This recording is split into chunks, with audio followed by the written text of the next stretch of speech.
मूर्तिजापूर भारतीय जनता पक्षाच्या वतीने आमदार हरीश पिंपळे यांच्या मार्गदर्शनाखाली उपविभागीय अधिकारी कार्यालयात निवडणूक विभागाचे नायब तहसीलदार मोहन पांडे यांना 5 जानेवारी रोजी राज्याचे गृहनिर्माण मंत्री जितेंद्र आव्हाड यांनी राजीनामा द्यावे म्हणून निवेदन सादर करण्यात आले। महाराष्ट्र राज्यातील ओबीसी विरोधी आपल्या महाविकास आघाडी सरकारच्या निष्काळजीपणामुळे व उदासीन भूमिकेमुळे ओबीसी समाजाचे राजकीय आरक्षण पूर्णतः स्थगित झालेले आहे। राज्यातील गेल्या 6 महिन्यात 7 जिल्हा परिषद व 106 नगर पंचायतीच्या निवडणुका या ओबीसींच्या राजकीय आरक्षणाशिवाय घेण्यात आल्या। एकीकडे 52% वर असणाऱ्या ओबीसी समाजावर असा अन्याय महाविकास आघाडी सरकार करीत आहे। दुसरीकडे महाविकास आघाडी सरकारमधील गृहनिर्माण मंत्री जितेंद्र आव्हाड यांनी ओबीसी समाज हा ब्राह्मणवाद्यांचा पगडा असलेला समाज आहे। ओबीसी समाजाचा संघर्षाचा कोणताही इतिहास नाही, त्यामुळे ओबीसी समाजावर फार विश्वास नाही असे वक्तव्य करून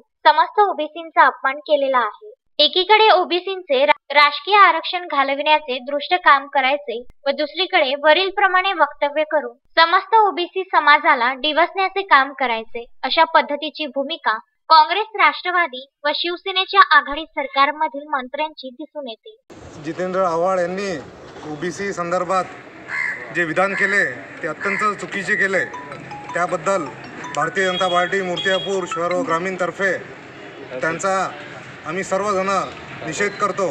त्यांनी हे लक्षात ठेवावं की महाराष्ट्रात बहुसंख्य समाज हा ओबीसी आहे। या ओबीसीवरचा जो अन्याय ही महाविकास आघाडी तिघाडी सरकार करत आहे, त्याबद्दल संपूर्ण भारतीय जनता पार्टी तीव्र आंदोलन उभं करणार आहे।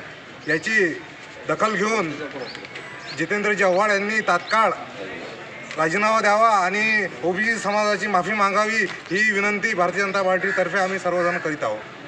वरील वक्तव्य करणारे मंत्री जितेंद्र आव्हाड यांनी समस्त ओबीसी समाजाची जाहीर माफी मागावी व आपण त्यांच्या मंत्रिपदाचा राजीनामा मागून घ्यावा, अन्यथा भारतीय जनता पार्टी मूर्तिजापूर ग्रामीण व शहराच्या वतीने तीव्र आंदोलन उभारेल असे आशयाचे यावेळी निवेदन देण्यात आले। निवेदन सादर करताना मूर्तिजापूर भाजपाचे तालुकाध्यक्ष भूषण कोकाटे, कमलाकर गावंडे, बाबूभाऊ देशमुख, मकरंद पाटोळे, संदीप जलमकर, कुलदीप सदार, निलेश वानखडे आदींसह भाजपा कार्यकर्त्यांची मोठ्या संख्येने उपस्थिती होती।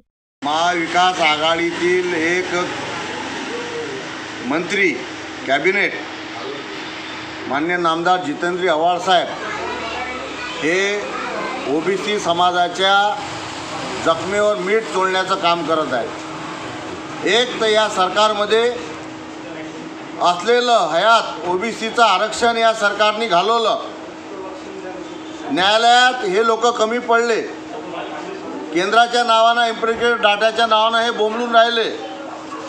पर्यायी व्यवस्था यांनी डाटा कलेक्ट करून जर पुरावे भक्कम दिले असते तर ओबीसीचं आरक्षण रद्द झालं नसतं। पण ओबीसीच्या आरक्षण रद्द झाल्यावर लोकांचा आक्रोशाला फाटा देण्याच्या दृष्टिकोनातून आपल्या भाषणातून नाही त्या गोष्टीला वेगळं वळण देण्याचं काम जितेंद्र आव्हाड साहेब करत आहेत। त्यांच्यामुळे ओबीसी समाजाच्या भावना दुखावलेल्या आहेत। आज तीव्र नाराजी ओबीसी समाजात आहे। त्यांनी ओबीसी समाजाचा उद्रेक होण्याच्या अगोदर त्यांनी ओबीसी समाजाची जाहीर माफी मागितली पाहिजे, अन्यथा त्यांनी राजीनामा दिला पाहिजे। जर त्यांनी त्या पद्धतीनं केलं नाही तर पुढील पक्ष आदेशाप्रमाणे आम्ही आंदोलन करू। जय हिंद। बाळासाहेब गणोरकर, विदर्भ न्यूज, मूर्तिजापूर।